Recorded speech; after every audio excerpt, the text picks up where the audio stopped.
Hello, everybody. Glad you could join us for episode number 55 of the Launch Your Beyond podcast, a podcast designed to support you not only achieving great success in your business, but in all areas of life as well. How do you become a great leader? Some people believe that being a great leader is about telling everybody else what to do, being in control, being the boss. And somehow, because of the leadership position they find themselves in, it automatically makes them a great leader. Well, nothing could be further from the truth. Great leadership is not only about the process of personally developing and growing within yourself, but it's also about supporting the same within your team, supporting them to expand and grow in themselves. In this week's episode titled Empowering Your Team to Lead, we discuss 6 strategies that you can use to implement to assist you to do this. We hope you enjoy it. So Adam, today we're talking about leadership and specifically about not only leading yourself, but also being able to lead effectively our team.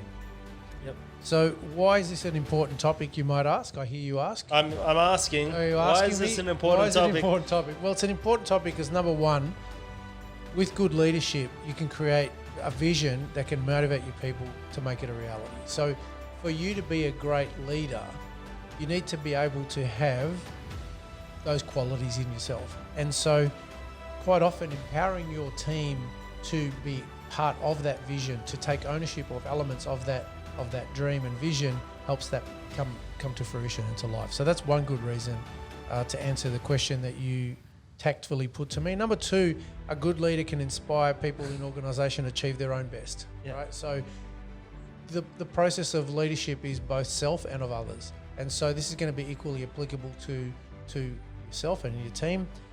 And particularly because human capital is the differentiator in the knowledge-based economy that we live in. So what that basically means is the ability to lead, and sometimes, as Robin Sharma says, leading without titles is the difference and the point of difference in a lot of companies, because if everybody's got the same amount of information, it's how people lead that determines their level of success. Yeah, definitely. There's some great points just in those 3 points there.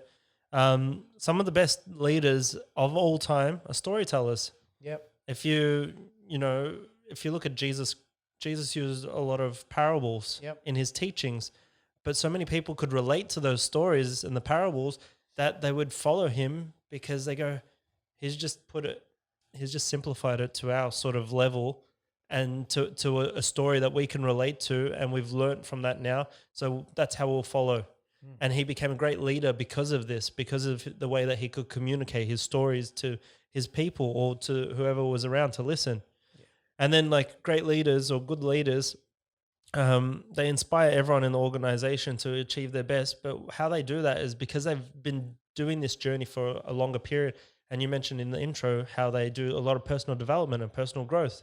And the reason why they can inspire and help lead other people, this is good leaders or great leaders, they can see the struggle that person is having that they've already dealt with. So they can give them a little kind advice or, hey, when I used to deal with this, this is what helped me. And that's how you endear yourself to your followers, so the leadees instead of the leader. So you endear yourself to them and go, hey, I've been in that situation. This is what got me through. And you know what? Sometimes this didn't always get me through. So sometimes this gets me through. And then people start respecting you in the organization because you're not out there just to get outcomes. You want to prop them up as high as they can go as well. You don't want to give away too much of yourself, but you just put a little example in front of them. Hey, when I suffered with this is how I combated it. Maybe that could help you. Yeah. And that's it. Yeah. And so great leaders help enhance the people that are around them. They don't just expect results without giving back to their team. And I think that's great what you just said there. And I guess the difference is that when you hear terms of leadership, you think also legacy. You look at the impact that you have and how are you growing your people. And John C. Maxwell, who's an author in this space, quite often says there's a difference between level 1 leadership, which is about position, and level 5 leadership was about developing other people, developing other leaders. And so that's the multiplier effect within an organization that allows you to grow, to lead, but then more importantly, to develop other leaders, which then helps your organization, your movement, your company grow. Yeah, it's fascinating because I've had some of my staff with me since almost day one, and we've still retained them after 3.5 years. And we're sitting there, I'm teaching them all this stuff, all this leadership stuff. But I remember the first year ever, we had a Christmas party, and some of these staff had been in Australia for 3 or 4 years, and they're like, we've never had a Christmas party.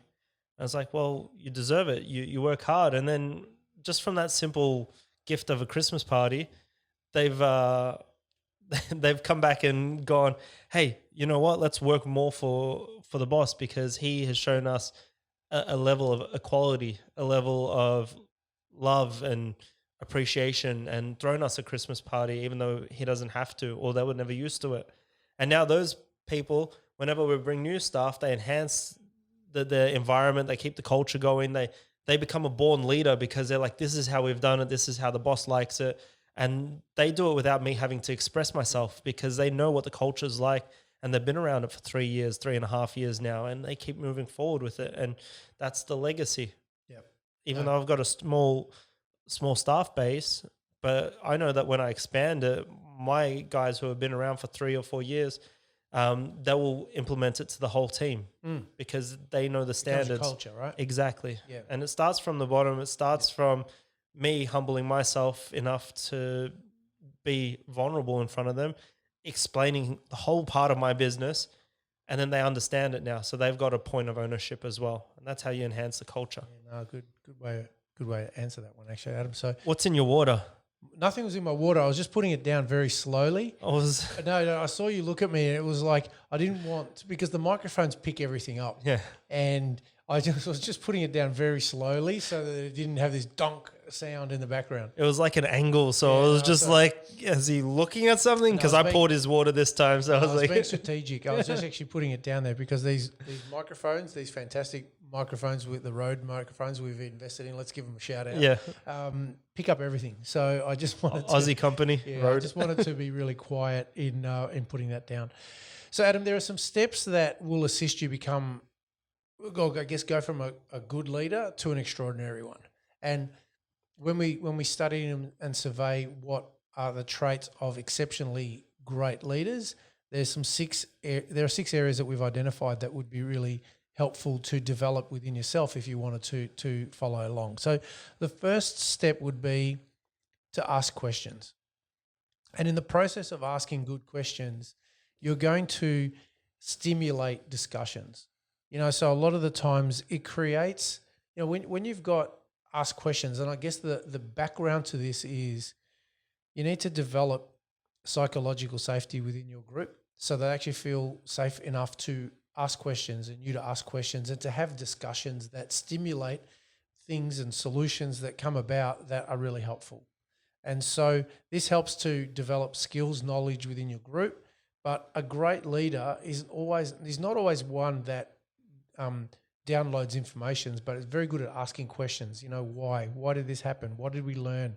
What do you think? How would you? All those kind of variations that helps to draw the experience out of the team.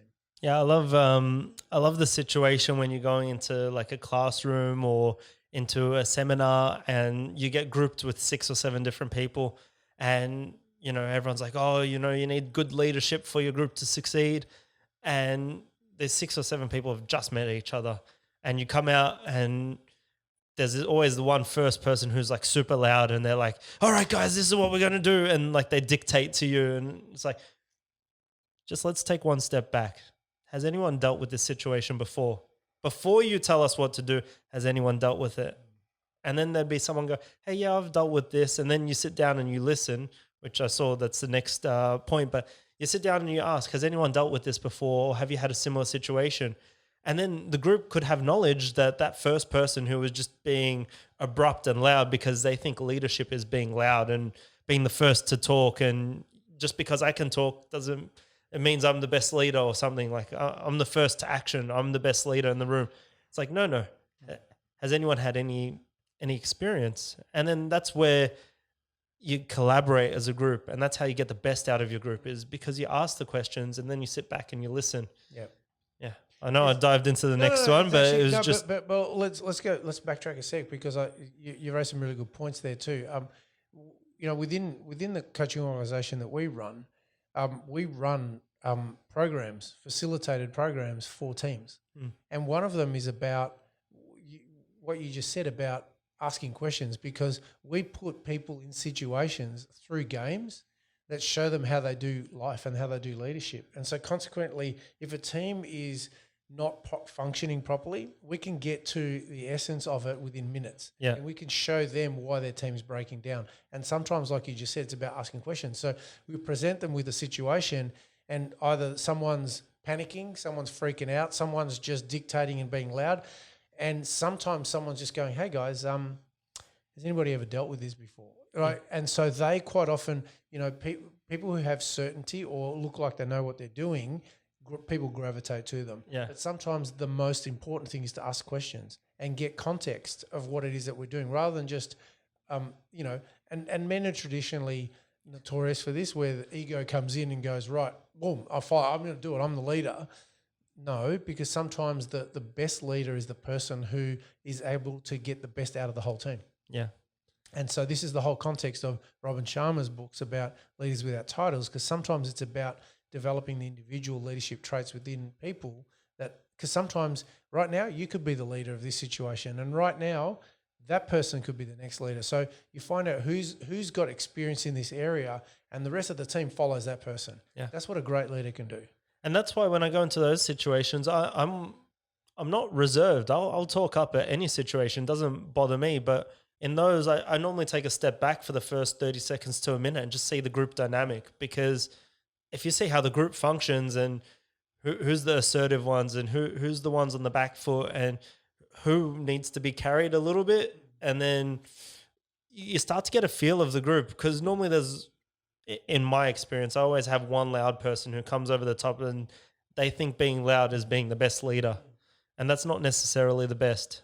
So I find it really beneficial to me to take a half step back and, listen and go, who's got some logic and some merit to what they're talking about in this group. And that's then when I'll go, hey, actually, has anyone dealt with this before? Because I wanted to see and assess how the group was. It might sound, I don't know how to describe it. It might sound like I'm justifying me being lazy and not coming straight to the front, but I think a group dynamic needs assessment before you can just jump into anything. Okay, so asking questions is a really good first step in being a great leader. And the second point, which you mentioned before, Adam, is about listening and being a really good listener. Yeah. The old saying, we have two ears and one mouth, and that's the reason why that should be the case, is we should listen more than we just want to speak. But so many times when you're listening, what it does to the people who are sharing an opinion is they feel valued, they feel heard. And if you want to develop your team, if you want to develop those type of people, you want them to feel that they can share their opinion. They're not going to be spoken over the top of, right? So if you are a person who is comfortable sharing your opinion, that's great. It may be that others in your team aren't. And so when you are allowing them to express what's going on, and what we mentioned earlier on is, if you created a culture where there's safety, there's openness, there's an ability to speak freely without repercussion, then they're going to be more likely to be able to share that. And they're going to be able to tell you things that either they weren't able to tell you before, or you didn't want to hear, but you still have listened to. So you get to core truth really quickly that way, but you get to determine the level of culture by the level of questions and the level of or the capacity to be able to listen and create a safe space for people to share what they want to say. Yeah, I found this out at work with the staff. Sometimes, accidents happen. You drop a cake, or, some machines break down from silly mistakes. I never yelled at my staff. I've always just gone, tell me what happened. And then they'll explain the whole situation. And go, all right, it happens. Let's just move forward from it. And then through that, they never hide anything from me anymore. Every time there's an issue, they come straight to me and they go, hey, this is what happened. And I go, all right, cool. Let's deal with that. Let's not let it be an issue. So it's a quicker response because they're not scared to actually talk up. And I'm not judgmental when I listen to them. And I think that's why we have an open culture at our workplace. And for instance, one of my staff members, she was like, hey, how come you do the 4 dashes with the 1 line through it to count for 5? I go, oh, it's just easy to count fast that way because we count how many boxes we produce so that if we ever have to recall anything, we know exactly how many boxes we have to recall. And she goes, oh, can we just do numbers? I said, yeah, go try it. And she did numbers for one day and she's like on the calculator at the end of the day, calculating it twice and third time. And the number just kept changing. She goes, let's stay with your system. I go, all right, we tried your system. She had initiative. She asked me. She was confident enough to ask. We tried her way, and she goes, actually, no, the original system's better. But it shows her that I was open to listen to her in that situation and that I didn't dictate going, no, my way's better. I was open to go, hey, maybe there is a better system out here that I don't know about. Yeah. If you've got a my way or the highway type of approach to everything, you're going to shut down any initiative. Yeah. You're going to shut down people's innovation and opportunity to want to share. So they're going to hold back. Yeah. Right. So that's why it's really important when you're listening, you're basically saying, oh, I'm here. I'm all ears. You can trust me to basically respect what it is that you want to share. Yeah. It's really, really important. It's a subconscious thing that it also says, as well as listening to what they're saying.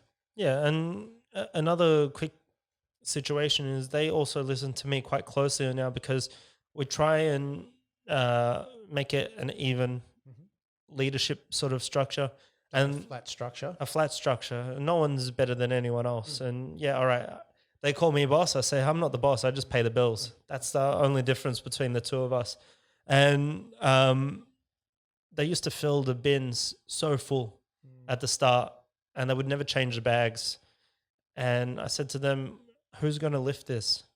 Because sometimes the ends of the cakes, like the outside we don't pack, they all look symmetrical, nice square pieces. They have to go to through the machine. If it's off, we have to throw it out or put it in wastage. And I said to them, can you lift this?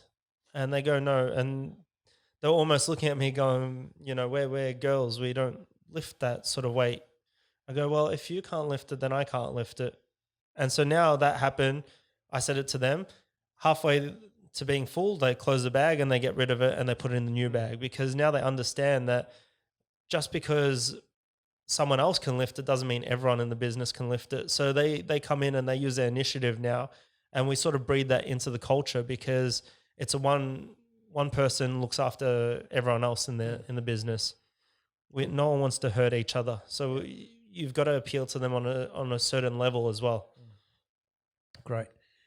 So the third thing that really helps you go from being an average leader into an extraordinary one is situational awareness and identifying specific patterns that show up with that. So, for example, if there are particular issues or challenges that show up, you're monitoring the response of your team, looking for repeating patterns in how the team processes information and makes decisions. So, do they freak out?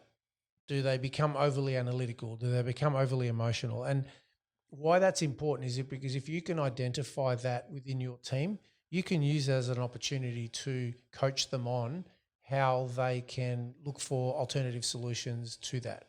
So rather than they're always going to their default, you might go, hey, listen, have you ever noticed how this and this and this shows up? Yes, okay. Well, look, have you considered that this may be another strategy, or what effect do you think this is having on your ability to do your role, et cetera, et cetera? Yeah. So it's kind of like a coachable or a teachable moment to be able to help them understand the limitations of their current model, or what impact and effect and ripple effect that's having by virtue of that. So it's a really important process where, in leadership and in coaching, it's if you see someone doing something, the key is to be able to help them identify that within themselves. Because if you just tell them, you've got one level of learning. But if you're helping them find their own answers, it solidifies it and comes to life and they go, yeah, I got it.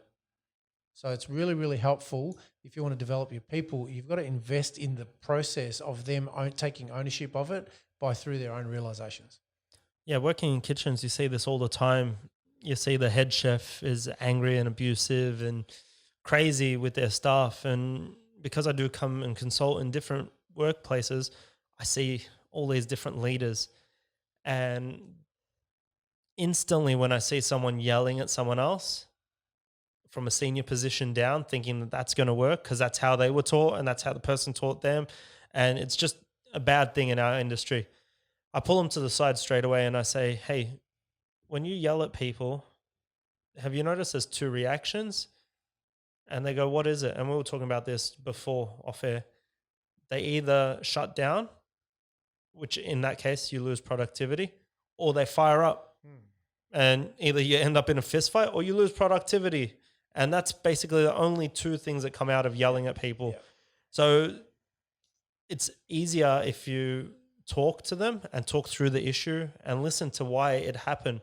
So I would always instruct a leader of a kitchen to do this and go, hey, what was the reason why you burnt this? Oh, I had my timings off. I'll try not to do it again.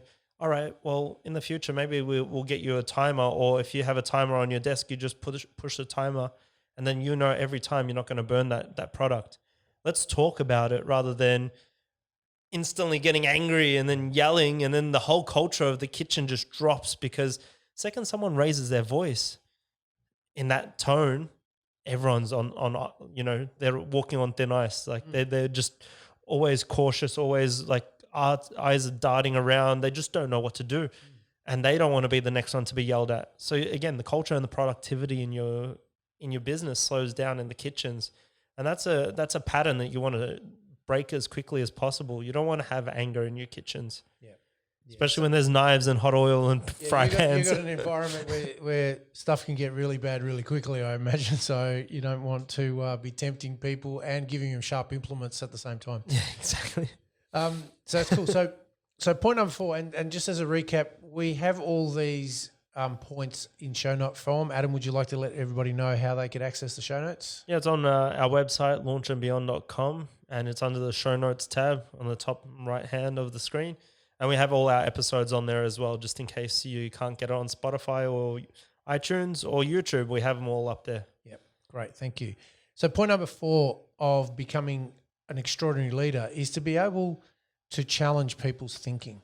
And there's a difference between challenging someone's thinking and telling them they're wrong, right? So in order for this to happen, I mentioned earlier on, you've got to have psychological safety. You've got to feel that, or the people need to feel that you've got their best intentions at heart. And so anytime you're challenging, an element of their assumptions, their beliefs, their strategies, their reasons, you're working on it to allow learning and facilitate a breakthrough or a distinction that they may not have had earlier. There's a big difference between playing the ball and playing the man, so to speak. And so we've got to remember that you're challenging the idea, not the person. And otherwise it becomes combative, as opposed to if you turn around and go, mate, you're an idiot, as opposed to, look, I really don't believe that's a great idea. Yeah. There's a big distinction, and people don't personalize that rejection, particularly if they go, okay, we're debating the concept, we're talking about the team. So we're talking about the challenge. I'm not having a go at you. And particularly when, you've got kitchens and emotions and anything like that, it's really important consideration to just be really clear of the difference between the two. Yeah, what is it? The PNP sandwich, the positive, negative, positive. Yep. Where you sandwich in the negative feedback, but in between two Some positives. People call it the shit sandwich. Yeah. Yeah, we'll serve up a shit sandwich and just go, hey, I really love your enthusiasm, but can we change this because it's not productive? Yeah. But I really do love that you're attempting to tackle this task. And you're not abusing them as a person. You're just going, hey, that wasn't congruent and that wasn't constructive in the way that we run this operation. But I love that you attempted it. And, if we can move forward and work on this, it'll be great for everyone. And you're trying not to say that they stuffed up, but you're like, hey, let's try it a different way and trying to be as positive as possible. And I find that really works. It's in the cocktail business, everyone was, hey, I love you, but, and then they'll rip you a new one. Yeah, anytime someone hears the word but, I love you, but. Everything they just said before the word but is really not the truth. No, it's not the truth. I don't really believe that. It's like, you got a really good haircut, but I think it'd be better if it was, It's like, what I'm really saying to you is you haven't got a really good haircut. What's wrong with my haircut? Or maybe hey, you're one to talk. I'm one to talk here. So, but that's a really important thing to remember that as part of a great leader, you want to challenge people's assumptions. You want to challenge their thinking, because in the realm and space of innovation, that's how things grow. It's when it's under pressure that a new concept will come up that wouldn't have come up unless it was actually put under compression. But it's got to be in an environment enough where people don't feel like they've been attacked for their ideas or assumptions. Yeah, and this is where it comes back to point number one, asking questions. Has anyone dealt with this before? And then you just go, all right, has anyone dealt with this before? If you have, let's see how it works. And then you can challenge them. Did that work in the past? Can you think on a way to improve it? You don't necessarily have to shoot them down straight away, but did that work in the past? Can you think of new ways to improve it? Was there a more efficient way? Was there a faster way to get this done? Was there a more cost-effective way to do this? And you're not challenging the person themselves. You're challenging their past experience to see if they can identify a way to improve their past dealings with this situation. And it's one of those ways of doing it that's not super personal, because you're like, have you dealt with it before? How can you improve? It's not going, your idea is not right. I don't like it. Yeah. And that allows people to go, hey, we've had this ownership in the past. Oh, sorry. We've had this problem in the past. I've got ownership on it, and I'm happy to try and improve on it, and I'll bring it to the table. I think this was the best way to do it. And then someone else can go, hey, I've done that before, but it didn't really work. Maybe we could try this. And then they bounce back and forth, and it's not personal anymore. Yep. It's just becoming into an open discussion, and that's where listening comes back into it. Okay, so that was a great distinction there, Adam, and great additions there. That moves us on to point number 5, where you're, as a leader, the great thing you're looking at doing is encouraging a focus on solutions rather than problems. Quite often in team meetings, they become sessions for complaining. We've talked about team meetings before that drag on forever and ever and ever. But a lot of the times the focus of an environment that focuses on solutions is so much a better one to be around, in that it doesn't become a bitch session. It doesn't become a focus where people are saying this is wrong and that's wrong and that's wrong, and then talk down all the great things you're doing. There may be challenges, there may be things that aren't being done correctly, but a really important thing to do is to say, okay, well, how can we, if this is a particular problem, come to me with the problem and also come to me with a couple of solutions, right? And so that is really helpful, because what it does is it shifts the focus onto the culture that you want to have around there, but it also empowers people to think about the problem and come up with a solution. I know you've spoken about that before. I'm going to send you'll expand on that in a moment. But it's so important, because what happens when people take ownership on that, their confidence develops, they grow into the role, and they take ownership of the responsibility. Yeah, that's what I always say to my staff. I go, at the beginning when we started off in this culture, they'd come to me with an issue and go, how do we fix this? I said, you come into me with an issue, come to me with a solution, and then we'll fix it. And so they would come up to me and go, hey, we've had this issue. I think we should do this. And I go, all right, let's try it. And if it works, awesome. And if it doesn't work, we go, all right, well, what's the next solution? And they go, well, let's try this. And we'd try it, and we'd actively work it out together. And that way they have ownership on the result, because they're like, well, I fixed that. And there's a point of pride. It's not just, oh, he told me to do this, so that's why I do it. But isn't there a better way? Well, that's what he wants. And it becomes a negative culture. It does. And again, I'm no God. I'm no all-seeing being that can understand everything. I miss stuff as well. I'm human. Maybe someone else has done it before in a better way than I have. I'm always open to listen, and always open to hear other people's solutions to problems that I have never even thought about. It just makes it a better place to work, because everyone's got their say, and in the end, we get the best result for everyone. And yeah, it becomes a positive workspace. Awesome. So point number 6 of ways to become an extraordinary leader, and I think this is going to combine a couple of things that we mentioned already, but it's about instilling the importance of reflection. And specifically why this is important, like in the military, anytime they run a campaign, a mission, at the end of it, they always run a debrief session to work out, how did that go? What happened? What learnings can we take from that? From that experience, what can we improve on? What should we avoid? And what that does is it builds on the knowledge base of the experience. And particularly as a group, when you can do that as a debrief, the learning becomes active. The learning becomes dynamic for people. And so that helps to develop those skills as well, particularly if they've taken ownership of a direction and they can do the debrief process themselves as well, right? Yeah. So there's some specific things that, we always encourage whenever someone is doing a reflective exercise is a series of 4 questions to ask. Number 1 is, what did we do well? You might look at the situation, whatever that was, and look for the key points. Okay, what did we do well? We did this well, we did this well, we did this well. Great, awesome. So what didn't we do as well? Point was the second question. And this is where, if you've got trust, you're generalizing the lesson rather than personalizing it. So you basically, what did we as a group do well? What didn't we do well? Okay, well, we dropped the ball here. Okay, great. We're not assigning blame. We're looking at what happened. The third question is, okay, so what did we learn from this? Where we learned this, either our systems weren't great or we weren't prepared enough or we need more training here, we need to, et cetera, et cetera. And finally, the fourth question, when you look at that, is what, if anything, could we do to improve? So this is when you're consolidating on all the learnings to come up with a strategy to improve so that next time you get in the same scenario, you do that better. Yeah, there's so many ways to come about leadership, but those 4 questions are awesome. And what's great about these 4 questions, it's none of them have who let us down. Yep. Who did the wrong thing.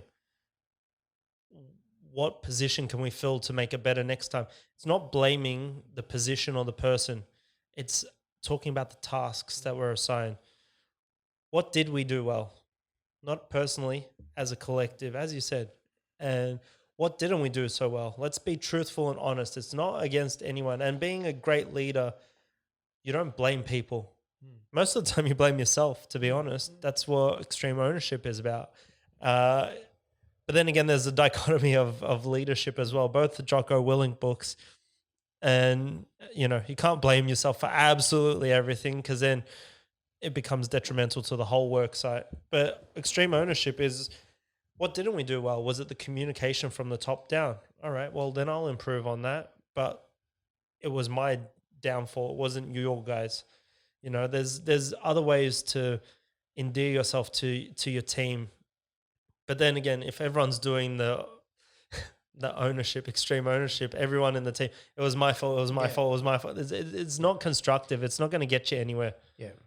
So that's the reflection. That's a great point. It's the case of devoid of blame, devoid of scenario. If we do feel that there was a particular area that there was a challenge, we discuss that. We bring that up. We create an environment that can be brought to the group. But fundamentally, the reflection exercise focuses on the process and the outcome and whether you delivered or you didn't. And then you go back and reverse engineer it and go, okay, where were the out points? Where were the points where there was slippage, where we dropped the ball somehow, and then how do we improve that? So that's really the focus of that. So I guess in final assessment for me, Adam, I would say that, leadership, the process of leadership is a dynamic thing.